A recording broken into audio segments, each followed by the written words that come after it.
हरे Krishna dear devotees, कैसे हैं आप सभी। मुझे आशा है कि आप सब बहुत अच्छे होंगे और श्री श्री राधा माधव की कृपा आप सभी पर हमेशा हमेशा बनी रहे। ये व्लॉग जो है वो मैंने एक दिन पहले से स्टार्ट किया है, रात से। तो यहाँ पर मैं सुबह के लिए सारी तैयारियां करके रख रही हूँ। सभी जो बर्तन हैं, ये शाम की आरती के बर्तन हैं, तो इन्हें धोकर साफ़ करके अच्छी तरह से, और फिर मैं सुबह के लिए तुलसी जी की आरती और ठाकुर जी की आरती और उनके स्नान के लिए बर्तन, ये सब मैं तैयार करके रख देती हूँ, ताकि सुबह जो है वो टाइम बच जाए और उस टाइम में जप वगैरह कर सकूँ। और यहाँ ये हो गया है दूसरा दिन, और यहाँ पर मैं आज उठ गई हूँ 3:20 को ही, क्योंकि मेरी नींद खुल गई थी। तो फिर मैं दोबारा नहीं सोई, और फिर हम सो जाते हैं तो फिर नींद नहीं खुल पाती है, इसलिए मेरी नींद 3:20 को खुली, तो मैं तब जग गई थी। और मैंने स्नान आदि करके यहाँ पे अब मैं जो है वो तैयार हो रही हूँ ठाकुर जी के लिए, जो कि तिलक लगाना और सभी कुछ जो करना होता है वो सब यहाँ पे हो रहा है। और तिलक वगैरह लगा के उसके बाद में हम आगे के जो है काम है वो करेंगे। मैंने थोड़ा जप वगैरह भी किया है पहले, और अभी सेवा के बाद फिर शुरू होगा। और यहाँ पे जो है वो थालियाँ तो हमने रात को लगा के रख दी थी आरती की, तो ये टाइम बहुत अच्छा बच जाता है। अगर आप चाहें तो रात को जो है थाली लगा के रख सकते हैं। और अभी भगवान के लिए फल काट लेंगे। तो आज सेब और केला है, तो वही मैं फल जो है भोग में रखूँगी। तो बहुत अच्छी तरह से आपको फ्रूट को साफ़ करके भगवान के लिए छाँट कर उनकी सेवा में अर्पण करने चाहिए, क्योंकि भगवान को हमेशा उत्तम वस्तुओं का भोग अर्पण करना चाहिए हमें। और कभी भी बिना भोग लगाए कभी भी भोजन नहीं ग्रहण करना चाहिए। श्रीमद् भगवद गीता में भगवान कहते हैं कि जो भी मुझे भोजन अर्पण किए बिना भोजन ग्रहण करता है, वो भोजन को नहीं अपितु पाप को ग्रहण करता है। और यहाँ पर मैंने पर्दे भी खोल दिए हैं, ठाकुर जी को उठा दिया है। अभी सब उन्हें जो है उनके जो मैंने मुकुट वगैरह रात को उतार के रखे थे, उन सबको उन्हें पहना दूँगी। और उसके बाद में हम फिर जो है भगवान को स्नान करवाएंगे, और फिर हमारी जो है मंगला आरती स्टार्ट होगी। तो बस मैं फिर से यहाँ पर रसोई में आ गई हूँ, क्योंकि भगवान के जो जल के गिलास भरे हुए रखे होते हैं मंदिर में, उन्हें सुबह खाली कर लेना होता है। तो एक गिलास में उसने रख दीजिए, और बाद में इन्हें आप प्रसाद के रूप में ग्रहण कीजिए, या अपनी जो मटके का जल होता है उसके अंदर मिला दीजिए, जिससे सभी पी सकें। इसके अंदर से तुलसी पान निकाल लीजिए, वो आप ग्रहण कर लीजिए ऐसे ही, क्योंकि मटके में कहीं चिपक जाएंगे तो वो फिर ख़राब होने लगेंगे। तो ये बहुत ज़रूरी है कि आप जो है किसी न किसी रूप में अपने सभी घर वालों को भगवान का जो प्रसाद है उसे दें, जिससे कि धीरे धीरे उनकी बुद्धि शुद्ध होगी और वे कृष्ण भक्ति की ओर अग्रसर होंगे। तो ये जन्म जन्मांतर के जो मैल हैं मन पर जमे हुए, वो धीरे धीरे ही हटते हैं। और श्रील प्रभुपाद जी बताते हैं कि 2 चीज़ों को आप कीजिए, या एक तो अपनी जीवा को कंट्रोल करना है, और आपको जप करना है। तो जीव को कंट्रोल हम कैसे कर सकते हैं? कृष्ण प्रसाद ग्रहण करके। तो आपको कृष्ण प्रसाद ग्रहण करना है, आपकी जीवा कंट्रोल हो जाएगी धीरे धीरे। यानी कि आप जो भक्ष्य अभक्ष्य वस्तुएं ग्रहण करते हैं वो ग्रहण नहीं करेंगे। धीरे धीरे आप स्वयं इस चीज़ का अनुभव करेंगे। और जप करना है, जिससे कि आपका हृदय का जो मैल है, जो जन्म जन्मांतर से जमा हुआ है, वो धुलेगा। तो आप भगवान का धीरे धीरे दर्शन करेंगे और उनके महत्व को जानेंगे। वो उन ईश्वर तत्व है उसको जानने का प्रयास करेंगे, और गुरु की शरण में जाएंगे, और फिर भगवान के बारे में जिज्ञासु होंगे और उन्हें जानने का प्रयास करेंगे। इन वीडियो के माध्यम से मैं बस यही सब बताने की कोशिश करती हूँ। ऐसा नहीं है, आप में से बहुत सारे डिवोटी हैं वो कमेंट भी करते हैं, माता जी हमें आपका वीडियो देख के बहुत अच्छा लगता है, बहुत पॉजिटिव लगता है। अच्छी बात है, पॉजिटिव लगता है और अच्छा लगता है, परंतु हमें केवल अच्छे लगने तक ही नहीं रहना है, आपको इसे फॉलो भी करना है। यानी कि हमने अपना टेलीग्राम लिंक दिया हुआ है, उसे ज्वाइन कीजिए, सुबह जल्दी उठना शुरू कीजिए और मंगला आरती करना, जप करना, ये बहुत आवश्यक है मनुष्य के लिए। और बहुत सारे कमेंट थे पिछले वाले वीडियो के कि आप इतनी जल्दी कैसे उठ जाते हैं, हम कैसे इतनी जल्दी उठें। तो वो आपको देखना पड़ेगा, क्योंकि एक डॉक्टर जो है वो पेशेंट को दवा दे सकता है, वो उसे बता सकता है कि इसे खाना है, इतने इतने टाइम पे खाना है, लेकिन पेशेंट अगर उन दवाओं को समय से नहीं खाएगा तो वो कैसे ठीक होगा। मैं यहाँ पर आप सभी को बता सकती हूँ कि प्रयास कीजिए। हो सकता है कि आपके घर के अलग अलग रूटीन हैं, उन रूटीन को धीरे धीरे चेंज कीजिए और रात को जल्दी सोना शुरू कीजिए। अगर आप जल्दी सोएंगे, समय से सोएंगे, तो अपने आप नींद खुल जाएगी। तो इसके अलावा और कोई भी उपाय नहीं है। अगर हम ये कहें कि 12 बजे सोएंगे, 1 बजे जो सोएंगे, तो सुबह आप 3:30 बजे या 4 बजे उठ जाएंगे, तो कैसे उठ पाएंगे। नींद ही पूरी नहीं होगी, मन भी नहीं लगेगा, जप भी नहीं होगा, नींद आएगी जप में। तो इसीलिए रात को सोना बहुत ज़रूरी है। अगर आप रात को नहीं सोते समय पर, तो सुबह आप नहीं उठ सकते हैं। तो अगर आपके घर का ऐसा रूटीन है कि आपके घर में लेट सोते हैं सब लोग, तो उन्हें बताइए धीरे धीरे जल्दी सोना है, सुबह जल्दी उठना है, और आप प्रयास कीजिए अगर आप भक्ति में आगे बढ़ना चाहते हैं। इसके अलावा और कोई भी इसका उपाय नहीं है सुबह उठने का। उसके लिए मैं सिर्फ इतना ही बता सकती हूँ कि आपको अपने घर के अनुसार रूटीन बनाना है, और उसके अनुसार रूटीन बनाकर और फिर उसे धीरे धीरे आपको चेंज करना है कि मुझे किस प्रकार से जल्दी सो जाना है और सुबह जल्दी उठना है। क्योंकि आध्यात्मिक जीवन में आगे बढ़ने के लिए ये सब जो क्रियाएं हैं वो सब बहुत आवश्यक हैं। ये आप करेंगे तब आप इस चीज़ को महसूस करेंगे कि सुबह जल्दी उठना, मंगला आरती करना, सुबह जप करना, ये सब कितना ज़रूरी है। और आरती वगैरह हो गई है, यहाँ पर आप सभी आरती ले लीजिए और मानसिक रूप से भगवान का बाल भोग ग्रहण कर लीजिए। और अभी बस यहाँ क्लास स्टार्ट होने वाली है, तो यहाँ सब तैयारी कर ली है। मैंने पानी का गिलास भर के रख लिया है और ये क्लास भी स्टार्ट हो गई है यहाँ पर। तो अभी मंगला आरती वगैरह होने के बाद जप स्टार्ट हो गया है, तो हम सब यहाँ जप कर रहे हैं। और ये यहाँ पर पीएम नरेंद्र मोदी यहाँ पर मेट्रो जो चालू होने वाली है अहमदाबाद में, उसका उद्घाटन करने के लिए आए थे। तो ये हेलीकॉप्टर यहीं हमारे घर के सामने ही उतरता है, यहाँ पर एक हेलीपैड है इसलिए। और अब हम बना रहे हैं पनीर। तो पनीर की बहुत सारी रिक्वेस्ट थी कि पनीर बताइए, हार्ड पनीर बनता है, अच्छे से बनता नहीं है। ये मैंने 2 लीटर दूध लिया है और अच्छी तरह से जैसे उबाल आ जाता है दूध में, वैसे आपको दूध गर्म करना है। और इसमें मैंने करीब 3 नींबू के रस डाला है इसके अंदर। तो आप देखिए कि आपके दूध में कितना रस जाता है, क्योंकि नींबू का आकार छोटा हो सकता है, बड़ा हो सकता है, और कम रस निकल रहा है किसी नींबू में से।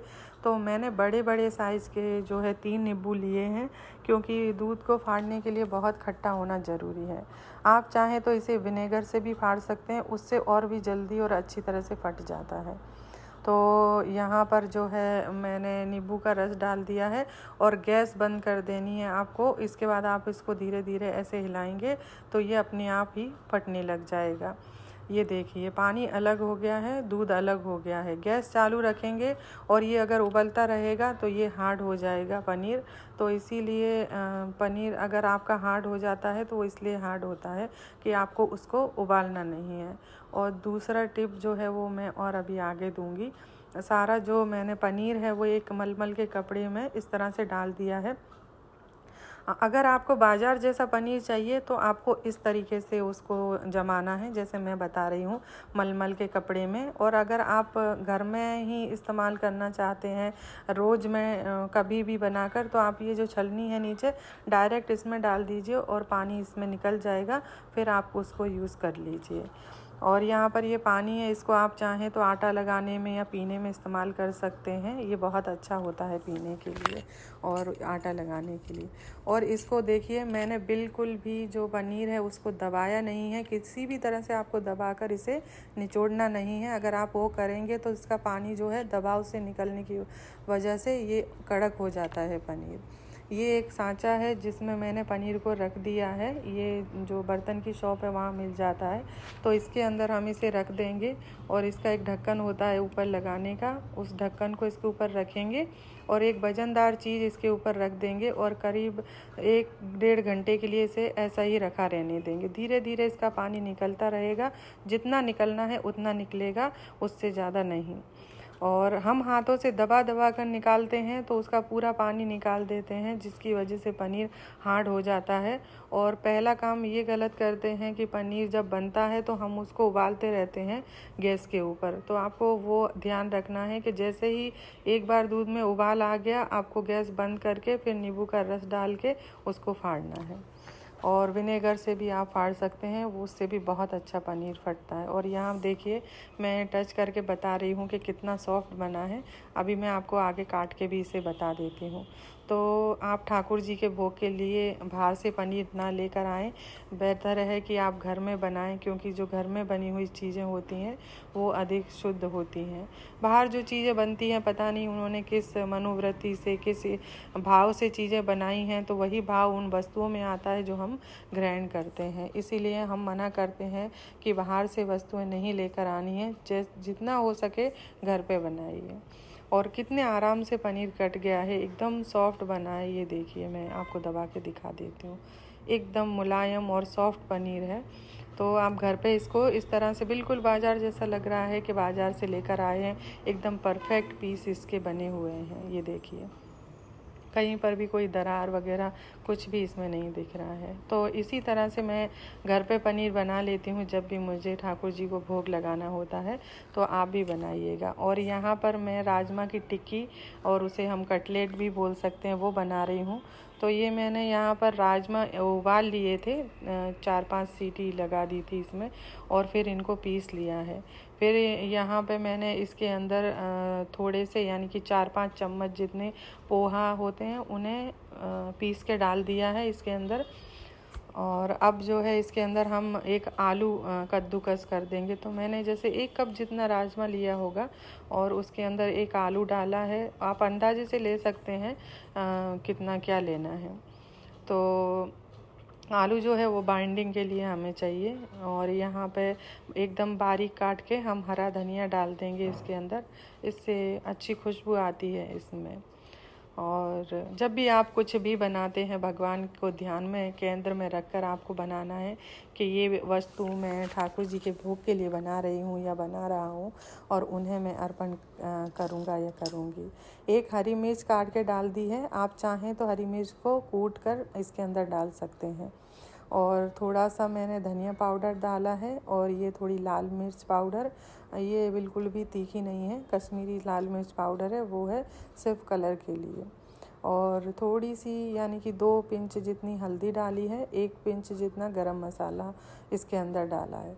और ये यहाँ पर मैंने जो है वो चाट मसाला जो है वो डाला है, और नमक डाल दिया है थोड़ा सा। अब इसे हम अच्छी तरह से मिक्स कर लेंगे, एकदम अच्छे से इसे मिला लेंगे। तो मैं कह रही थी कि आपको भगवान को केंद्र में रख के ही वस्तुएं बनानी चाहिए। और जब भी आप रसोई में कुछ भी बना रहे हैं, तब आप प्रभुपाद जी के लेक्चर लगा लीजिए, और जो भी इस्कॉन टेम्पल से लेक्चर हैं उनको लगा लीजिए, कीर्तन लगा लीजिए। महामंत्र का जो कीर्तन है उसको गाते गाते आप बनाइए। तो जो आप, जैसा आप उस समय भाव रखते हैं वैसा ही भोग बनता है। क्योंकि ये जो है भोजन, ये भोग जो है प्रसाद के रूप में हमें ग्रहण करना है, तो हमारी शुद्धि के लिए होता है। तो इसीलिए ये शुद्ध मन से, शुद्ध चेतना से हमें बनाना है। और ये देखिए, मैंने इसके अंदर कोई पानी नहीं डाला है क्योंकि ज़रूरत नहीं पड़ी। अगर आपको ज़रूरत पड़े तो इसमें आप पानी डालना, अदरवाइज़ नहीं डालना। और जो आलू का मॉइस्चर था उसी से ये आटा मेरा अच्छे से तैयार हो गया है लग के। बैटर मतलब तैयार हो गया है लग के। तो अभी जितने बड़े बड़े आपको कटलेट या टिक्की बनानी है उतनी आप बना लीजिए और इस तरीके से हम इनको गोल गोल गोल गोल बनाएंगे। आपको जो शेप पसंद है, हार्ट शेप पसंद है या कोई और शेप पसंद है, आप उन शेप में बना सकते हैं। मैं तो ऐसे गोल ही बना लेती हूँ। तो बस इसी तरह से हम टिक्की बना बना के रख लेंगे और सब जब बन जाएंगी तब हम इनको जो है सैलो फ्राई करेंगे, डीप फ्राई नहीं करेंगे, क्योंकि इसके अंदर सारी चीज़ें जो हैं वो पकी हुई हैं, कुछ भी उसके अंदर कच्चा नहीं है, इसीलिए आपको डीप फ्राई करने की ज़रूरत नहीं है। और इससे क्या होता है, घी और तेल जो होता है वो भी कम जाता है। तो टिक्की को मैं जो है वो घी के अंदर सैलो फ्राई कर रही हूँ। आप चाहें तो ऑयल के अंदर कर सकते हैं, लेकिन अगर आपके पास घी है, आप सक्षम हैं घी में बनाने में, तो आप घी में बनाइए, क्योंकि इसका जो स्वाद है वो घी में अच्छा आता है। हम भगवान को अर्पण कर रहे हैं, तो अगर हमें भगवान ने दिया है और हमें हमारी क्षमता के अनुसार हमें अच्छी से अच्छी वस्तुएं भगवान को अर्पण करनी है। और जिनके पास नहीं है वो बिल्कुल भी इस चीज़ को लेकर परेशान ना हो कि उन्होंने तो घी में बनाया था, हम तेल में बना रहे हैं। नहीं, भगवान को तो कुछ भी नहीं चाहिए, वो तो हर चीज़ से पूर्ण है, उन्हें किसी भी वस्तु की आवश्यकता नहीं है, परंतु हम उन्हें जो भी प्रेम से अर्पण करते हैं वो उसे ग्रहण करते हैं। वो ऐसा भगवद गीता में बताते हैं कि जो भी मुझे प्रेम से पत्र पुष्प फल जो भी अर्पण करता है वो मैं प्रेम से ग्रहण करता हूँ। तो आप जो भी उन्हें अर्पण करेंगे, बस उसमें कुछ भी तामसिक वस्तुएं नहीं होनी चाहिए, जैसे कि प्याज, लहसुन और कोई भी जो अभक्ष्य वस्तु जिसे ग्रहण नहीं किया जाता। एक तरफ अच्छी तरह से ये फ्राई हो गए थे तो मैंने इन्हें पलट दिया था। घी थोड़ा कम लग रहा था मुझे, तो मैंने फिर से डाल दिया है और दोनों तरफ अच्छी तरह से सेक लिया है। अब यहाँ पर हम ठाकुर जी की थाली लगाएंगे। तो यहाँ एक कटोरी में है दाल, तुअर की दाल, और ये है बीन्स की सब्जी, और ये राजमा की टिक्की, और गाय का देसी घी लगी हुई रोटियां, और जल है। यहाँ पर सभी के अंदर तुलसी जी के पान रखेंगे, ये कंपलसरी है, क्योंकि कृष्ण कभी भी बिना तुलसी जी के पान के भोग ग्रहण नहीं करते हैं।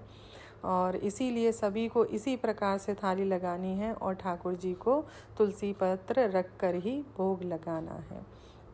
तो आज मैंने पूरी कोशिश की है कि आपको अच्छी से अच्छी रेसिपी दूं, ताकि आप किसी भी प्रकार का ये बहाना ना कर सकें कि माता जी हमें ये आता नहीं है, हम कैसे भोग लगाएं। तो मैं जितनी हो सकेगी उतनी आगे आगे वीडियोस में और भी रेसिपीज शेयर करूंगी।